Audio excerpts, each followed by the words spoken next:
안녕하세요. 올해로 60이 된 애청자 남성이 사연 보내드립니다. 다른 애청자 여러분들께서는 사람의 인생을 뒤바꿔 놓을 수 있는 가장 결정적인 요인이 무엇이라고 생각하시나요? 저는 살면서 어떤 사람을 만나게 되는지에 따라 인생이 충분히 뒤바꿀 수 있다고 생각합니다. 지나온 저의 인생사가 그랬던 것처럼 말이죠. 어릴 적 저의 인생을 처음으로 뒤바꾸어 놓은 사람은 다름 아닌 부모님이셨습니다. 특히나 아버지가 저의 인생에 끼친 영향은 그야말로 대단한 것이었죠. 아버지가 존경받아 마땅한 훌륭한 분이었냐고요?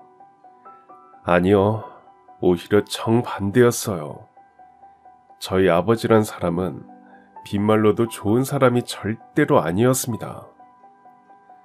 오죽하면 제가 아버지라는 사람을 처음 만나게 된 건 국민학교 입학식을 앞두고 있을 무렵의 일이었겠냐고요.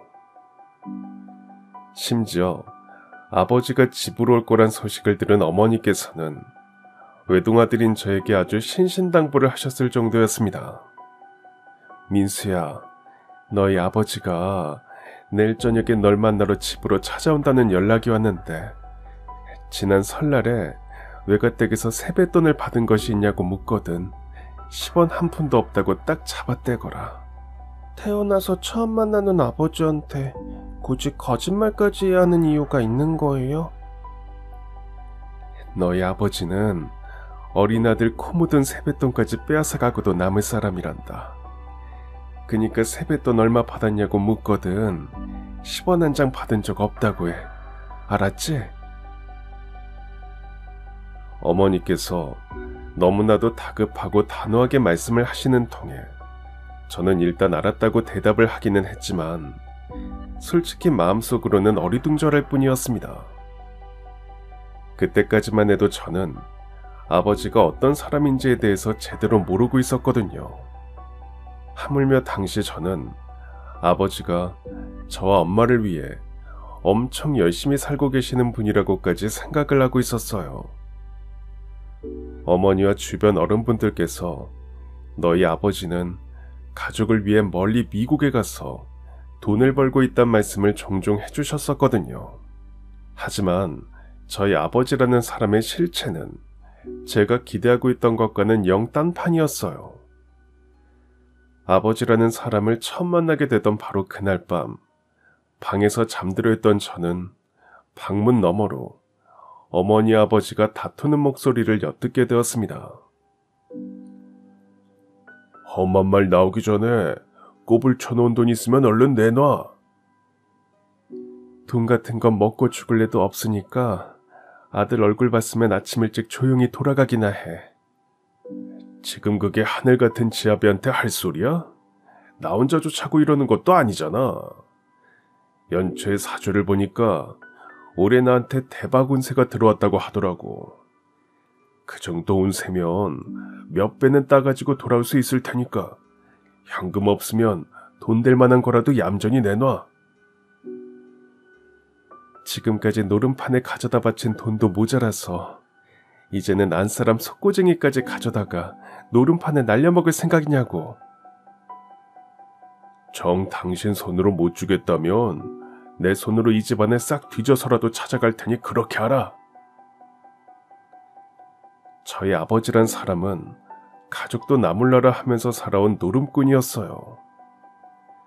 제가 그런 사실을 전혀 모르고 지냈었던 건 저희 어머니와 주변 어른들 모두가 아직은 어린 나이였던 제가 충격받지 않도록 아버지는 미국에 돈 벌러 갔다는 식으로 진실을 감춰주셨던 덕분이었고요.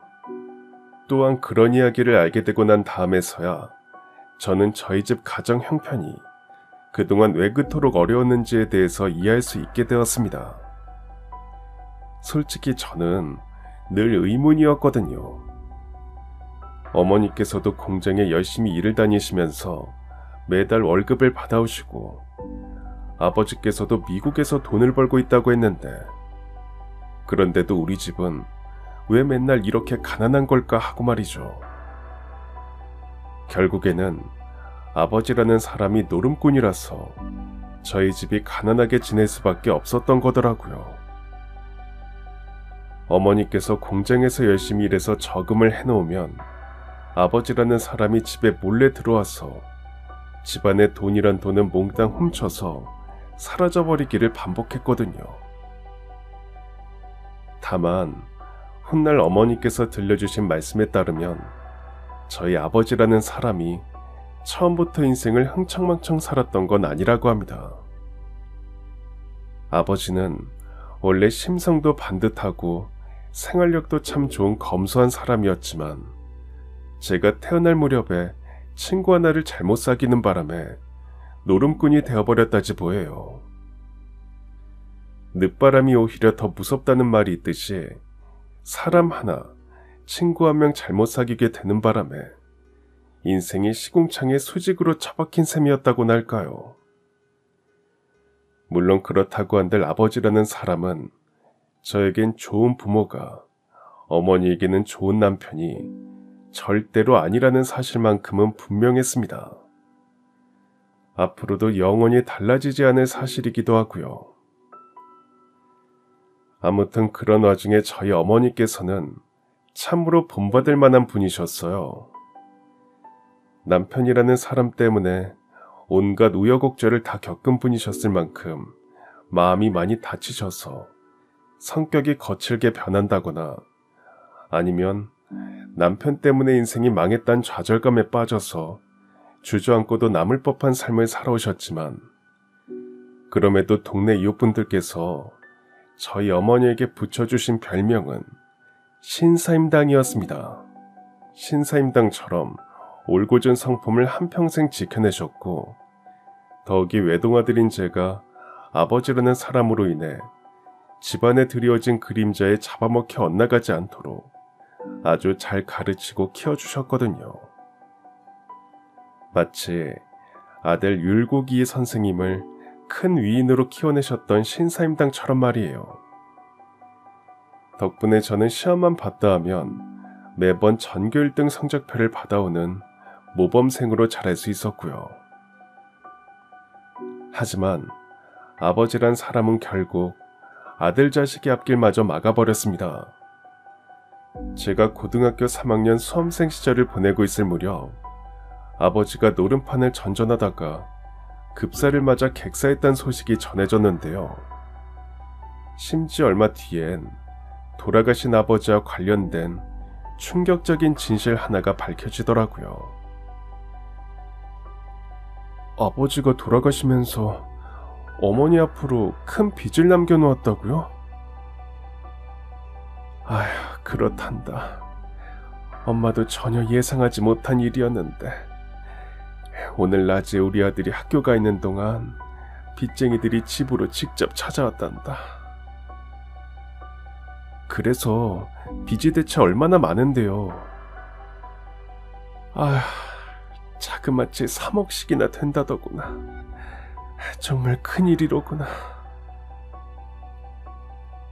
심지어 당시 저희 어머니께서는 아버지가 살던 월세방 보증금 몇백만 원을 유산으로 이미 상속을 받은 상황이었습니다. 만약 어머니께서 유산을 상속받지 않았다면 상속을 거부해서 아버지의 빚을 물려받지 않아도 되었겠지만 이미 월세방 보증금 몇백만 원을 상속받아버린 상황이라서 뒤늦게 밝혀진 3억이라는 거액의 빚을 상속 거부할 수도 없는 상황이었던 거죠. 그저 몇백만 원을 물려받은 대가로 3억이라는 큰 빚을 물려받게 되었다는 생각에 저는 혈압이 솟구쳐서 차마 견디기가 힘들더라고요.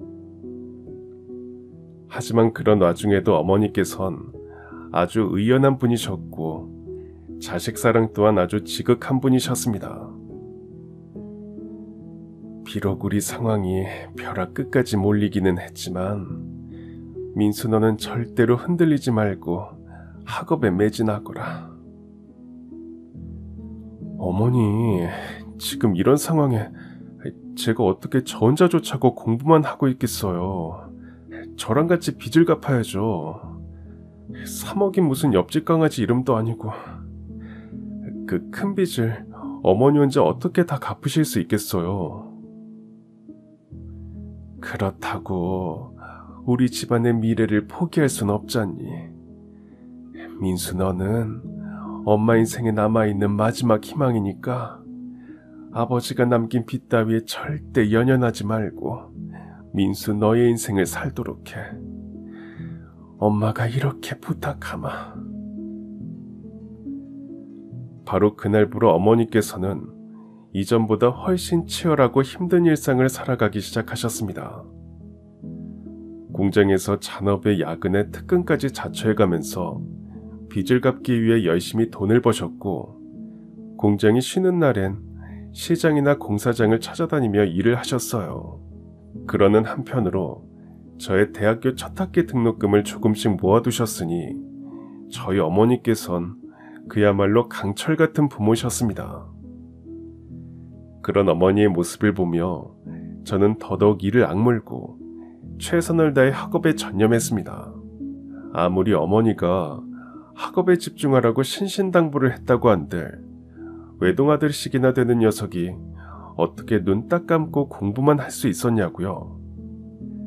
물론 저 또한 어머니의 고생을 덜어드리고 싶은 마음이 굴뚝 같았어요. 어머니를 도와서 아버지란 사람이 남긴 3억이라는 큰 빚을 최대한 빨리 갚아서 최대한 빨리 치워버리고 싶었죠. 바로 그걸 위해 선택한 방법이 바로 공부였어요. 제가 공부를 열심히 해서 장차 명문대에 합격을 하게 된다면 그 시절 명문대 대학생들 사이에서 유행하던 과외 아르바이트를 할 수 있게 될 터였으니까요. 심지어 당시 과외 아르바이트는 어지간한 직장인 월급 부럽지 않을 만치 돈이 꽤나 잘 벌리는 일이기도 했었어요.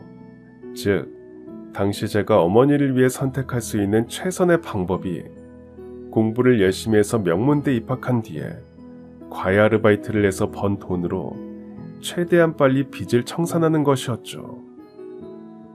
게다가 저는 심한 평발이라서 장차 군대를 가지 않아도 되는 입장이었던 만큼 어머니께서 말씀하셨던 그대로 흔들림 없이 공부만 열심히 한다면 아버지 때문에 생긴 모든 문제를 제 힘으로 이겨낼 수 있었는데요. 결론부터 말씀드리자면 당시 저는 계획했던 그대로를 모두 이루었습니다. 열심히 공부해서 명문대에 수석으로 합격을 했고 대학생활과 과외 아르바이트를 병행해가면서 어머니를 도와 거액의 빚을 빠르게 갚아나가기 시작했죠. 다만 제가 그렇게 할 수 있었던 건 어리고 젊었기 때문이었습니다. 한창 팔팔한 20대였기에 온종일 대학교 수업을 듣고 밤새 시험 공부를 해가면서도 과외 아르바이트를 하루에 3탕 4탕씩을 뛸 수가 있었거든요. 하지만 저희 어머니의 상황은 저와는 정반대였습니다. 적지 않은 나이에 빚을 갚느라 오죽 힘들게 사셨던지 어머니 얼굴에 주름살이 늘고 흰머리가 생기는 것이 하루하루 눈에 보일 지경이었어요. 그럴수록 저는 자꾸만 아버지란 사람을 원망하게 되었습니다. 아버지란 사람이 최소한 거액의 빚만 남기지 않았다면 어머니께서 그토록 빠르게 늙어가실 일은 없었을 테니까요. 그러는 한편으로 저는 장차 반드시 크게 자수성가하는 사람이 되겠노라는 악에 바친 꿈을 꾸게 되었습니다. 저희 어머니에게도 사는 낙은 있으셔야 할 테니까요. 남편이란 사람 때문에 한평생 고생하셨으니 외동아들 덕분에라도 호강을 누려보셔야 할 테니까요. 하물며 당시 저의 전공은 경영학과였어요. 이에 저는 남들보다 훨씬 빠른 대학생 나이에 이미 저만의 사업을 구상하기 시작했습니다. 당시 제가 구상하기 시작한 사업은 적은 자본으로 창업할 수 있는 저자본 창업이었죠. 다만 제가 그 사업을 제대로 시작을 해보려면 우선 2가지의 전제 조건이 있었어요. 하나는 아버지란 사람이 남긴 노름빚을 모두 청산하는 것이었고, 다른 하나는 저 스스로 자본금을 마련하는 것이었는데요. 저와 어머니가 모든 빚을 청산하게 된 건 제가 대학을 졸업하고도 몇 년이 지난 무렵의 일이었어요. 그동안 뼈를 깎는 고생을 해가며 마지막 돈을 마련한 저는 제가 직접 어느 사장님을 찾아갔습니다. 송씨성을 가진 그분은 저희 아버지에게 가장 큰 돈을 빌려주셨던 분이셨죠. 마지막 3천만 원이 담겨있는 봉투입니다. 천천히 나눠서 갚을 수 있도록 배려해 주셔서 감사합니다. 그렇게 말한 저는 함께 준비해간 과일 바구니를 사장님께 전해드렸습니다. 어머니께서 그렇게 하는 게 사람과 사람 사이의 예의라고 가르쳐 주셨거든요. 송 사장님께서는 제가 건네드린 봉투와 과일 바구니를 잠시 번갈아 보시더니 허허 웃으셨습니다. 그리고는 이렇게 말씀하셨죠. 자네 나이가 올해 어떻게 되지? 곧 20대 후반이 됩니다, 사장님.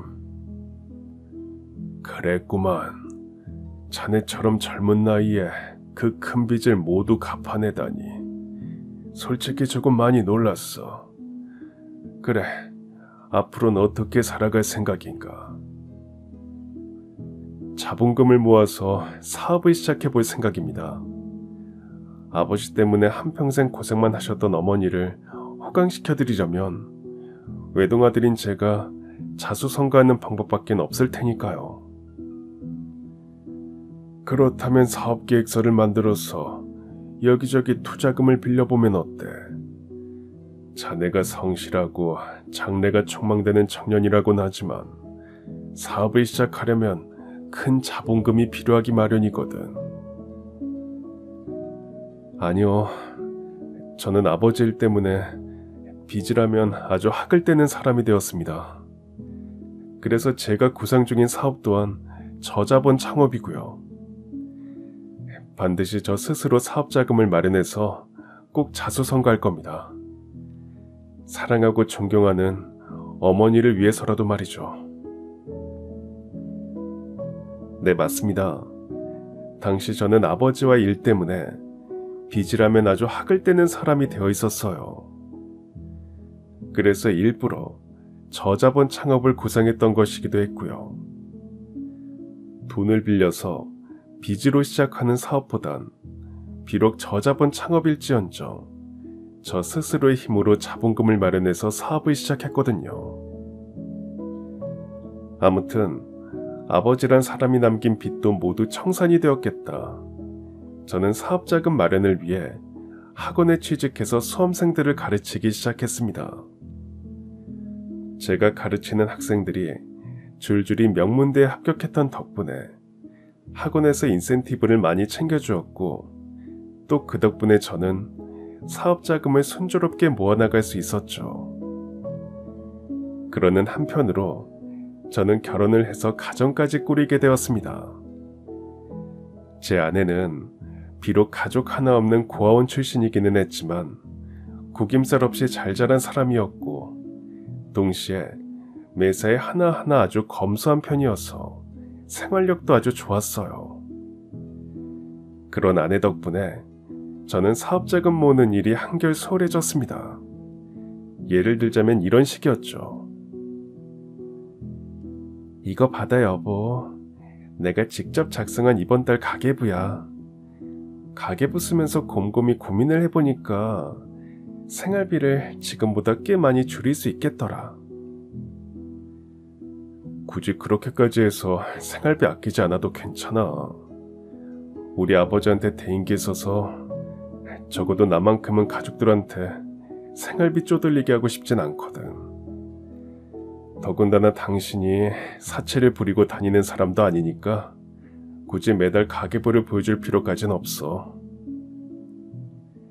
그래도 아껴야 잘 살지. 여보가 왜 열심히 사업자금을 모으는지 모르는 것도 아니고. 그래서 나도 여보한테 도움이 되고 싶어서 이러는 거야. 생활비를 아껴서 마련한 돈으로 사업자금에 도움이 되고 싶거든. 이처럼 집 안에서와 집 밖에서의 생활이 모두 안정이 되었던 덕분에 저는 사업자금 모으는 일에 더더욱 박차를 가하기 시작했는데요. 제가 한창 신바람 나는 삶을 살아가고 있던 바로 그 무렵, 이루 형언할 수 없는 슬픈 사건이 벌어지고야 말았습니다. 세상에서 가장 존경하고 사랑하는 어머니께서 세상을 떠나셨거든요. 그런데 어머니께선 세상을 떠나는 그 순간마저도 오직 외동아들인 저만을 위하는 분이셨습니다. 어머니께서 저에게 꽤나 많은 사망보험금을 남겨주셨거든요. 저희 외삼촌께서 귀뜸을 해주신 말씀에 따르면 어머니께서 생명보험을 열어 들어놓게 된 건 다름 아닌 아버지라는 사람이 객지에서 급사를 맞아 객사했던 직후의 일이라고 했습니다. 그때 너희 엄마가 나한테 이런 이야기를 해주더구나. 사람 일은 어떻게 될지 모르니 자기가 훌쩍 떠나버리게 될 때를 대비해서 사랑하는 아들의 인생 미천은 만들어두고 싶다고. 아빠 사랑 못 받고 자란 만큼 남부럽지 않은 인생 미천을 마련해 놓고 싶다고. 아마 그때부터 보험을 열어 들어놓았던 모양이야. 어머니께서는 외동아들인 저에게 만약을 대비한 인생 미천을 미리 마련해 놓고자 보험을 열어 들어놓으셨고, 심지어 떠하는 거액의 빚에 시달리면서도 보험금을 계속 납부하고 계셨던 것이었어요. 이후 저에게 거액의 사망보험금을 남기고 소천하셨던 것이었고요. 그런 이야기를 알게 된 저는 눈물로 어머니의 장례를 마쳤고, 마치 7살 어린아이처럼 목 놓아 울며 보험금을 수령했는데요. 제 통장으로 입금이 된 어머니의 보험금과 그동안 모아둔 자금들을 모두 더해보니까 제가 미리 예상해두었던 사업 시작 자금이 딱 맞아떨어지더라고요. 아버지란 사람은 가족들에게 고난과 빚만 남겼지만 어머니께선 하늘로 떠나는 길마저도 아들 자식의 앞길을 터주시는 아주 훌륭한 분이셨다고나 할까요. 아무튼 어머니의 보험금 덕분에 오랜 시간 구상만 해왔던 사업을 비로소 제대로 시작해볼 수 있게 된 저는 속으로 다짐했습니다. 하늘에서 지켜보고 계시는 어머니께서 활짝 웃으실 수 있도록 반드시 사업을 성공시키겠다고, 꼭 자수성가해서 아버지란 사람과는 다른 훌륭한 가장이 되겠다고. 그런 다짐은 저의 마음속을 열정과 열망으로 가득 채웠고, 저는 마치 100m 전력 질주를 하는 육상 선수처럼 사업의 시작을 향해 힘껏 내달리기 시작했는데요. 그러는 바람에 저는 자연스레 먼 지방을 다녀오는 일이 잦아지게 되었어요. 창업을 하려면 능력 있는 직원들을 스카우트 해와야만 했고, 능력 있는 분들 중엔 지방에 계시는 분들도 많았으니까요. 하지만 그러다 결국 사달이 나버리고야 말았습니다.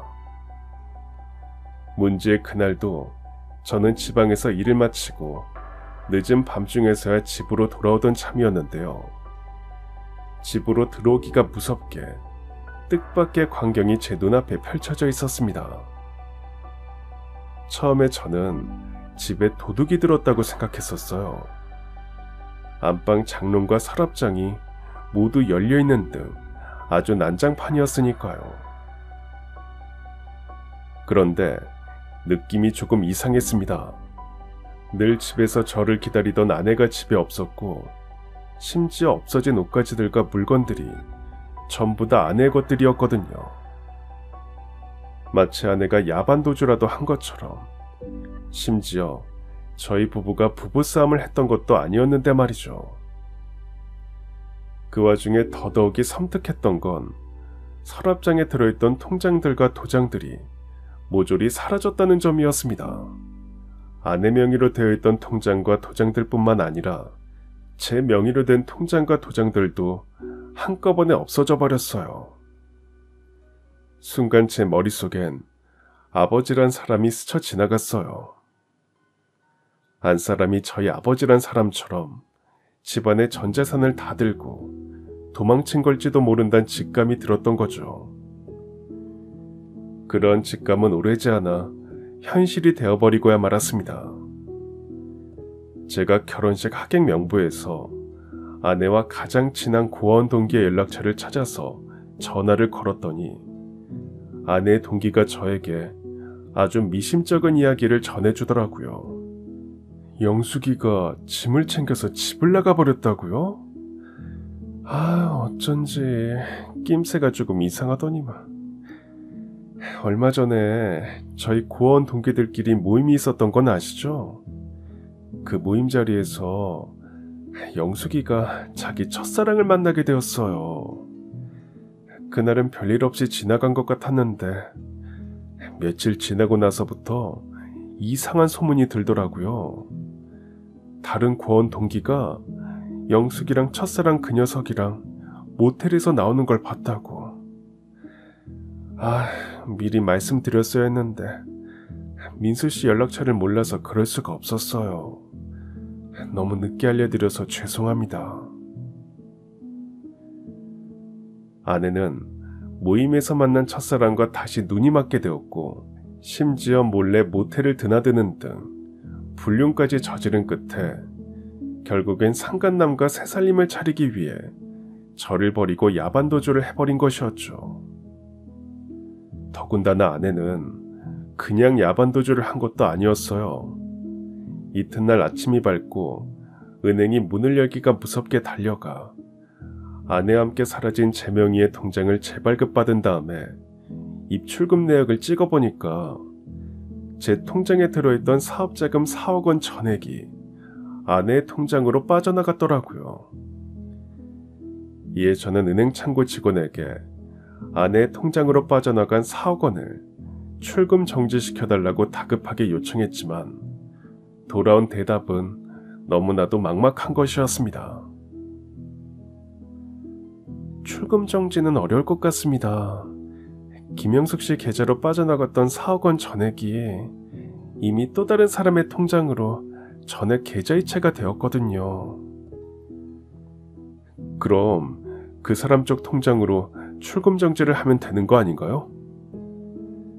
죄송하지만 그건 제 3자의 통장이라서 불가능합니다. 그럼 그 사람이 누구인지라도 알려주세요. 제가 직접 찾아서 돌려받겠습니다. 당시 저는 아내가 4억을 빼돌린 통장의 주인이 상간남일 거라고 이미 확신을 하고 있었지만 확실하게 확인을 하기 위해 계좌 주인의 이름이라도 알려달라고 은행 직원에게 부탁을 했었던 건데요. 은행 직원 입장에서도 저에게 이름을 알려줄 수가 없는 상황이었어요. 규정상 개인정보를 함부로 누설할 수 없도록 되어 있었거든요. 아내에게 배신당한 것도 모자라서 어머니의 보험금까지 더해서 어렵게 마련한 사업자금 전부를 완전히 도둑질당해버린 상황. 그대로 당할 수 없었던 저는 곧장 경찰서로 달려가 신고를 하려고 했습니다. 그러나 이번에도 아주 막막한 대답만 돌아올 뿐이었죠. 선생님의 계좌에서 4억 원을 무단으로 인출해간 사람이 다름 아닌 아내분이라고요? 네, 부부관계는 이미 파탄이 나긴 했지만 법적으론 아직 제 안사람이 맞습니다. 그럼 저희 쪽에서도 도와드릴 수 있는 일이 없습니다. 우리나라 법엔 친족 상도례라는 것이 있는데요.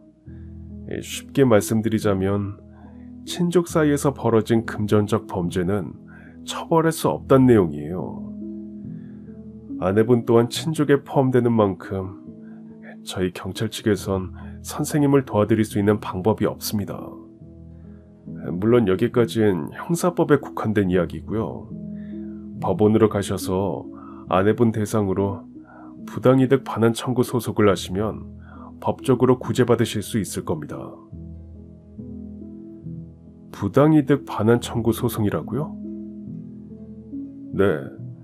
아내분이 선생님의 계좌에서 부당하게 돈을 꺼내갔으니 그 돈을 다시 되돌려 놓으라는 내용의 소송입니다. 어차피 이혼 소송도 이미 생각 중이신 것 같으니까 이혼 소송과 부당이득 반환 청구 소송을 같이 제기하시는 게 좋겠네요. 이에 저는 즉시 법원으로 달려가 이혼 소송장과 부당이득 반환 청구 소송장을 동시에 접수했는데요. 막상 소송이 시작되기 전까지 아주 복잡한 과정을 거쳐야만 했어요. 소송이 시작되려면 제 아내, 아니 그 몹쓸 여자가 법원으로부터 소장 부본이라는 서류를 우편으로 반드시 전달받아야만 했고, 그러려면 소송을 제기하는 입장인 제가 몹쓸 여자가 숨어 지내고 있는 주소지를 알아야만 하는데, 바람이 나서 야반도주하고 잠적을 해버린 몹쓸 여자가 지내고 있는 주소지를 제가 알고 있을 리가 만무했거든요. 물론 그럼에도 포기할 수 없었던 저는 각고의 노력 끝에 법원으로부터 도움을 받아서 합법적인 절차를 거쳐 몹쓸 여자가 지내는 주소지를 알아내었습니다. 이후 저는 법원을 통해서 몹쓸 여자에게 정식으로 소장 부본을 전달했고, 이혼 소송과 부당이득 반환 청구 소송에서 모두 승리를 거두었습니다. 특히나 부당이득 반환 청구 소송의 판결문이 사필규정, 정의구현 바로 그 자체였죠. 피고가 원고의 계좌에서 금 4억 원을 자신의 계좌로 이체한 뒤 해당 4억 원 전액을 다시금 제3자의 계좌로 이체하여 은닉하였던 사실이 모두 인정된다. 따라서 본 법정은 다음과 같이 판결한다. 피고 김영숙은 원고에게 금 4억 원 전액을 법정이 정하는 기한까지 반환하라. 만약 그 기한까지 반환이 이루어지지 않을 경우 모든 반환이 이루어질 때까지 법정이자를 가산하여 원고에게 지급하라. 그런 판결을 받으며 저는 마침내 모든 싸움에서 승리를 거두었다고 생각했습니다. 전처가 법원에서 지정해준 날짜까지 4억 원 전액을 반환한다면 제가 그토록 오매불망해왔던 사업을 다시 시작할 수 있는 상황이기도 했고요. 하지만 저는 몹쓸 전처로부터 10원 한 장도 돌려받지 못했어요. 몹쓸 전처가 재판이 끝나기가 무섭게 저한테 이런 말을 했거든요. 나한테서 10원 한 장이라도 돌려받을 수 있을 거라고 생각해? 그것도 내 수중에 돈이 멀쩡히 남아있을 때나 가능한 얘기 아니겠어? 그게 무슨 소리야? 너 설마 4억씩이나 되는 돈을 통째로 날려먹은 거야? 날려먹은 게 아니라 나도 첫사랑한테 뒤통수를 맞은 것뿐이야. 내가 새 살림집 마련하라고 건네준 4억 그대로를 통으로 들고 잠수를 해버렸어. 알고 보니까 그 자식이 유부녀만 골라서 유혹하고 돈만 빼먹는 남자판 꽃뱀이더라고. 뭐? 너 지금 그걸 자랑이라고 떠드는 거냐? 나도 내 인생이 이렇게 망가져버릴 줄 몰랐던 얘기를 하고 있는 거야. 그리고 당신 아까부터 계속 날 한심하단 눈빛으로 쳐다보고 있는데 당신이 그럴 주제가 된다고 생각해? 첫사랑한테 마음 줬다가 인생 나락으로 떨어진 내 꼬라지나 아내한테 뒤통수 맞아서 인생 시궁창에 처박힌 니놈 꼬라지나 인생 끝장난 건 똑같은 주제에? 그래. 너 사람 진짜 잘못 건드린 거야. 나처럼 우직하고 성실한 사람이 화가 나면 어디까지 갈 수 있는지 제대로 보여줄 테니까 각오나 단단히 하고 기다려. 그렇게 경고하고 돌아선 저는 이후 법원을 통해 합법적인 추심 절차를 진행했고, 몹쓸 전체 인생은 그야말로 가시밭길 한가운데 떨어진 꼴이 되어버렸어요. 제가 진행한 합법적 추심의 결과로서 전처의 모든 통장이 저에게서 도둑질해간 4억 원을 모두 갚는 그날까지 압류가 되었거든요.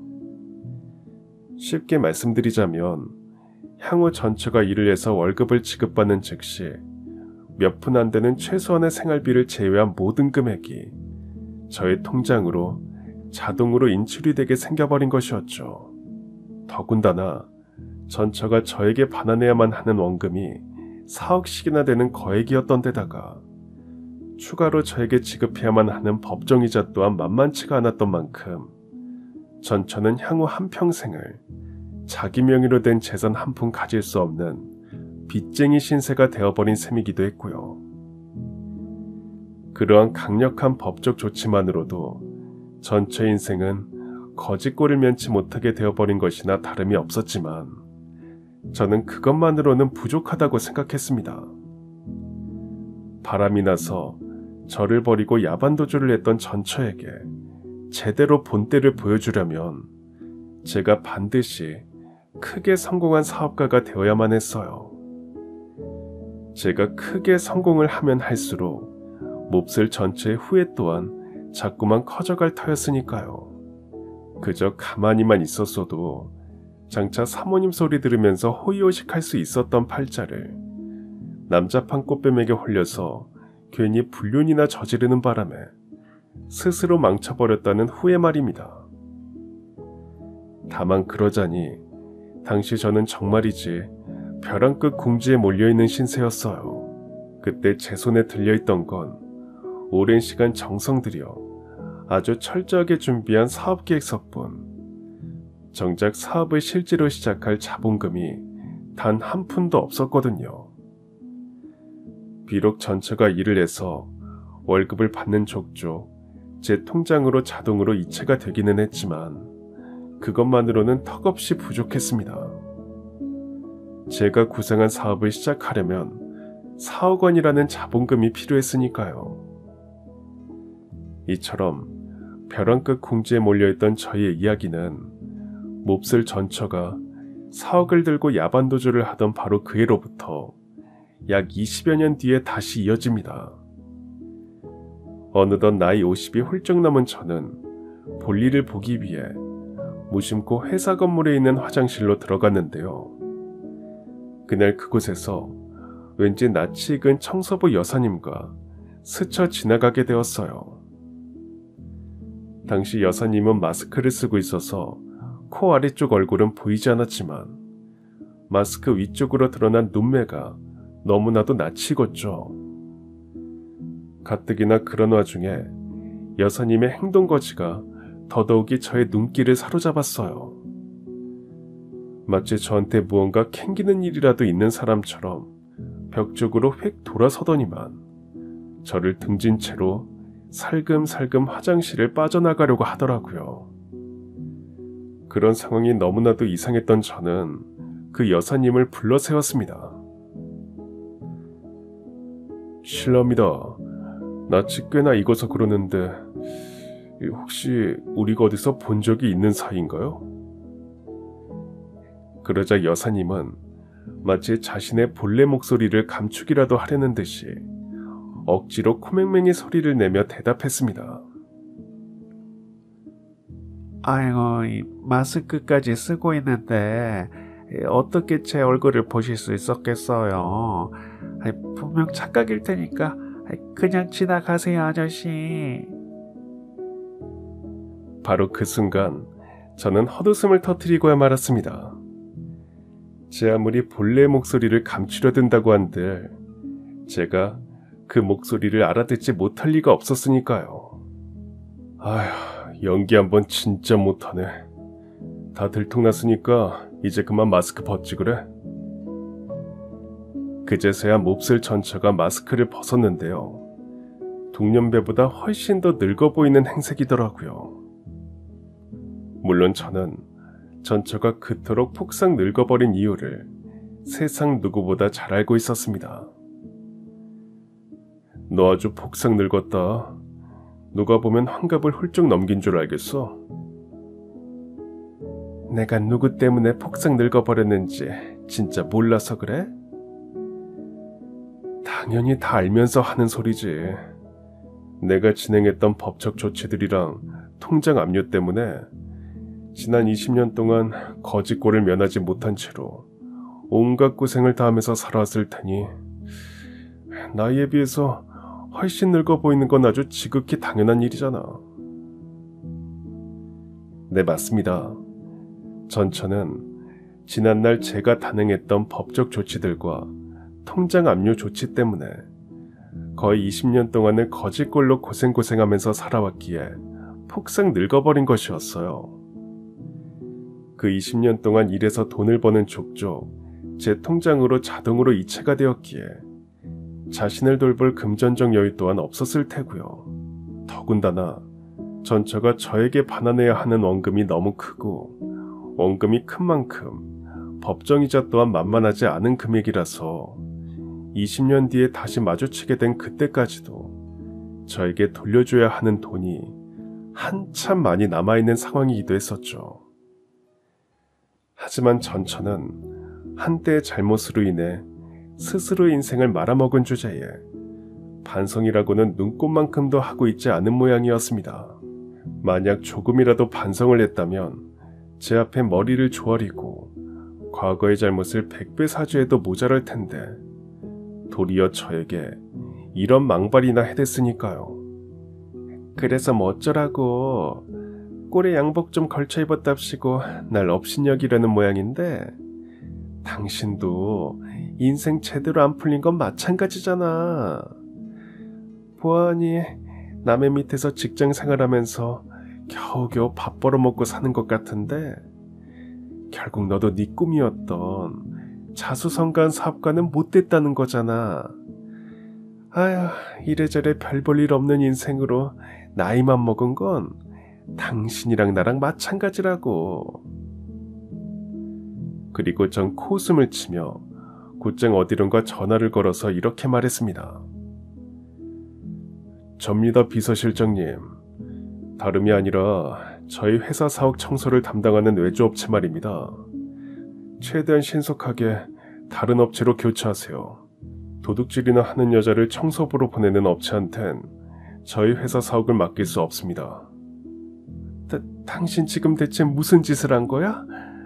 한낱 월급쟁이 주제에 대체 무슨 권리로 한 대 밥줄에 회방을 놓으려는 거냐고. 여긴 내가 사장으로 있는 회사고 이 건물은 내가 한평생 죽기 살기로 살면서 쌓아올린 우리 회사 사옥이야. 청소업체를 고르는 것 정도는 사장으로서 당연한 권리 아닌가? 정말 그랬었습니다. 약 20여 년 만에 몹쓸 전처랑 마주치게 된 그 건물은 제가 죽기 살기로 살면서 쌓아올린 8층짜리 회사 사옥이었어요. 그 회사의 사장은 당연히 저였고요. 그런 사실을 알게 된 전처는 차마 믿지 못하겠다는 얼굴로 저에게 자초지종을 물어보더라고요. 20년 전 자신이 사업자금을 모두 들고 도망을 쳐버리는 바람에 분명 빈털터리가 되었었는데 대체 무슨 수로 사업자금을 다시 모아서 사장님까지 될 수 있었느냐고 말이죠. 이에 저는 지난날 제 인생이 벼랑 끝 공지에 몰려있던 무렵부터 시작된 이야기를 몹쓸 전처에게 보란듯이 자랑했습니다. 지난날 전처와의 모든 재판에서 승소했지만 정작 사억을 되돌려받지 못하게 되는 바람에 사업자금이 없어서 발을 동동 구르고 있던 바로 그 무렵 저는 아주 뜻밖의 기인으로부터 전혀 예기치 못한 전화를 한 통 받게 되었어요. 나 송 사장일세. 혹시 날 기억하는가? 송 사장님이라면 돌아가신 저희 아버지한테 돈을 제일 많이 빌려주셨던 사장님 말씀하시는 건가요? 제가 마지막 빚을 갚으면서 과일 바구니를 선물해드렸던 바로 그분 말이에요. 어이, 그래. 제대로 기억하고 있구만. 여하간 밑에 직원들 통해서 자네 소식 전해들었네. 사업자금이 없어서 난감한 처지라지 아마. 틀린 소식은 아니지만 대체 왜 직원들까지 시켜서 저를 지켜보고 계셨던 건가요? 아버지가 남긴 빚이라면 그때 이미 다 갚았는데요. 오해하지 말게. 자네를 감시하려고 그랬던 것이 아니라 자네가 너무 아깝다는 생각이 들어서 지켜보고 있었을 뿐이야. 해서 말인데 시간 괜찮으면 우리 집에서 저녁 함께 하는 게 어떻겠나. 오는 길에 사업계획서도 꼭 챙겨서 오고 어쩌면 오늘 자네한테 아주 큰 복이 찾아올지도 모르니까 말이세. 이에 저는 정확한 영문조차 모른 채 그야말로 지푸라기라도 잡는 심정으로 송 사장님 댁으로 향했는데요. 송 사장님께선 저에게 한 상 푸지게 내어주시더니만 정작 자신은 식사를 하지 않은 채로 제가 가져간 사업계획서만 한참을 유심히 살펴보시더라고요. 그랬던 송 사장님께서 허허하고 웃음을 터뜨리신 건 마침 제가 식사를 모두 마치던 참의 일이었습니다. 사업계획이 아주 꼼꼼하고 철저하게 잘 잡혀있구만. 역시 내 눈이 틀리지 않았어. 칭찬은 감사합니다만 솔직히 너무 막막합니다. 그 계획세대로 사업을 시작하려면 4억 원 정도의 초기 자본금이 반드시 필요한데 지금 저는 땡전 한 푼 없는 입장이라서요. 그래서 내가 자네한테 오늘 아주 큰 복이 찾아올지도 모른다는 귀뜸을 미리 해주었던 게야. 궁지에 몰려있는 자네를 도와줄 수 있는 적임자를 만나게 해주려고. 그게 바로 나이세. 순간 저는 고개를 갸웃하고야 말았습니다. 송 사장님과 저는 아버지라는 사람의 빚으로 인한 채무관계로 인연을 맺게 된 사이였거든요. 그래서 저는 처음엔 송 사장님의 진심을 믿을 수가 없었습니다. 송 사장님 입장에서 저란 사람은 악덕 채무자의 외동아들일 뿐이라고 생각을 했었거든요. 그런 저에게 좋은 뜻에서 호의를 베풀어 주실 리가 없을 터였고요. 하지만 저를 바라보는 송 사장님의 시선은 정반대였습니다. 전에도 한번 이런 이야기를 해주었던 것 같은데 자넨 돌아가신 부친이랑은 완전히 다른 사람이라고. 그 어린 나이에 그 큰 빚을 우직하게 모두 갚아낸 것만으로도 자네의 성실성과 장래성은 이미 스스로 증명을 한 셈이라고. 그때 그 말은 그저 공치사가 아니라 자네를 기특하게 여기는 내 진심이었어. 더군다나 내가 기대했던 그대로 아주 철저한 사업계획서까지 가지고 왔는데 여기서 뭘 더 바라겠나. 자네 믿고 사업자금 투자해 줄 테니 올해 준비한 꿈을 마음껏 펼쳐보게나. 이로써 저는 송 사장님께서 저란 사람에 대해서 얼마나 큰 믿음과 신뢰를 가지고 있는지 알게 되었지만 반면에 투자금을 내어주시겠다는 제안을 부득이 거절할 수밖에 없는 입장이었어요. 저를 좋게 봐주셔서 너무 감사하지만 투자금을 받을 순 없을 것 같습니다. 투자금도 결국엔 제가 갚아야 하는 빚인데 저는 아버지와 일 때문에 빚이라면 학을 떼는 사람이거든요. 그래서 빚으로 사업을 시작하고 싶진 않습니다. 그러자 송 사장님께서는 한참을 고민하시더니만 저에게 두 번째 제안을 해주셨습니다. 그럼 이렇게 하지. 자네한테 투자금을 빌려주진 않겠네. 다만 자네의 사업계획서를 나한테 주게. 그리하면 그 사업계획서를 바탕으로 내가 직접 회사를 하나 차리겠네. 자네한텐 그 회사의 사장 자리를 내어줄 생각이고, 처음에는 내가 주인인 회사에서 월급 사장으로 시작을 하되 자네가 월급 사장으로서 성과를 내서 회사를 키워낼 때마다 내가 보유한 회사의 지분을 일종의 성과급 형식으로 지급을 하겠네. 그렇게 지급받은 자네의 회사 지분이 50%를 넘게 된다면 자넨 회사의 대주주가 될 수 있어. 대주주가 된다는 건 회사의 실질적인 주인이 될 수 있다는 뜻이기도 하고. 그러한 송 사장님의 제안은 너무나도 감사한 것이었습니다. 저로 하여금 투자금 빚으로 사업을 시작하지 않을 수 있도록 배려를 해주시면서도 동시에 제가 열심히 일해서 장차 회사의 진정한 주인이 될 수 있도록 길을 열어주신 것이기도 했으니까요. 이에 저는 죽기 살기로 열심히 일해서 반드시 회사의 주인이 되겠다며 약속을 드렸고, 송 사장님께선 약속대로 저의 사업계획서를 기반으로 회사를 하나 창립하신 뒤 저에게 월급 사장 자리를 내어주셨죠. 아무튼 이로써 지난날 있었던 이야기를 모두 마친 저는 마주하고 있던 몹쓸 전철을 향해서 계속 말을 이어갔습니다. 난 그때 송 사장님과 맺었던 약속을 정말 죽기 살기로 일해서 모두 지켰어. 회사를 크게 키워서 8층짜리 사업 건물도 지었고, 성과급 차원에서 조금씩 받은 회사 지분을 악착같이 모아서 마침내 이 회사의 진짜 주인이 되었거든. 이제 좀 상황 파악이 돼? 아직도 너랑 내 신세가 피차일반이라고 생각하냐고. 그날 전처가 제 앞에서 할 수 있는 행동은 아무것도 없었습니다. 하긴 욕정에 눈이 멀어서 스스로의 인생을 망쳐놓은 주제에 절체절명의 위기를 훌륭하게 극복해내고 크게 자수성가한 제 앞에서 대체 무슨 말을 할 수가 있겠어요.